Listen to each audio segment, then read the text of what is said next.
ये खबर रिट परीक्षा से जुड़ी हुई है। न्यूनतम पासिंग मार्क्स में रियायत। शिक्षा विभाग ने आदेश जारी किए। विभिन्न वर्गों में 5 से 10% की रियायत है। सामान्य अनारक्षित नॉन टीएसपी 60%, टीएसपी 60%, अनुसूचित जनजाति non TSP 55%, TSP 36%, SC, OBC, MBC और ईडब्ल्यूएस को 55%, समस्त श्रेणी की विधवा और परित्यक्ता महिलाएं और भूतपूर्व सैनिक 50%, दिव्यांग श्रेणी में नियमानुसार आने वाले समस्त व्यक्ति 40% और सहरिया जनजाति के व्यक्ति 36%।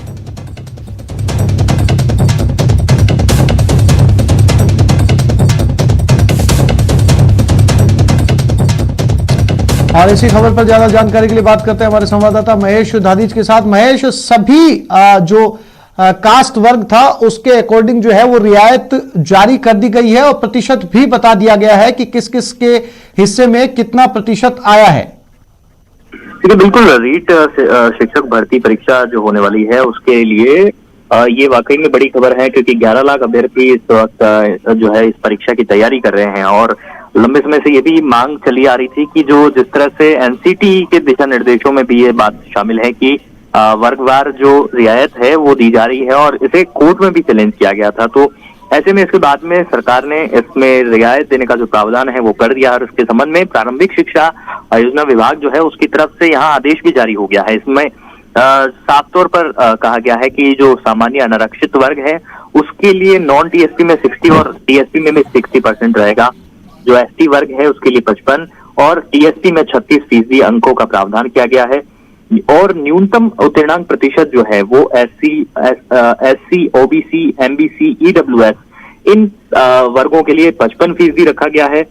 सभी श्रेणी की विधवा, परित्यक्ता महिलाएं और भूतपूर्व सैनिकों के लिए 50% रखा गया है। दिव्यांग निशक्तजन जो है उनके लिए 40% और सहरिया जनजाति व्यक्ति के जो अभ्यर्थी हैं उनके लिए 36% न्यूनतम अंकों का जो प्रावधान है वो इसमें किया गया है। यानी कि जो सर्टिफिकेट जो रहेगा रीट का वो इन्हें 36% अंकों से मिल सकेगा, जो कि पहले 60% केवल सहरिया क्षेत्र को, टीएसपी को छोड़ करके था। बाकी वर्गों के लिए भी उसको अब चेंज कर दिया गया है। तो यानी अभ्यर्थी के लिए एक बड़ी राहत भरी बात है कि इस सर्टिफिकेट के आधार पर वे आगे की जो 3 साल का एक पीरियड होता है उसमें भाग ले सकते हैं, और दोबारा उनको परीक्षा देने की जिस तरह से है जरूरत नहीं होगी, और वो मेरिट में काउंट किए जा सकेंगे। उनके जो हाईएस्ट परसेंटेज है, अगर वे पिछली बार किसी भर्ती में शामिल नहीं हो पाए थे शिक्षक भर्ती में, तो वो इन सर्टिफिकेट के इन अंकों के आधार पर वो मेरिट में अपना स्थान पा सकते हैं। तो इस संबंध में जो राज्य सरकार की तरफ से ये निर्णय लिया गया है ये अभ्यर्थियों के लिए बेहद बड़ी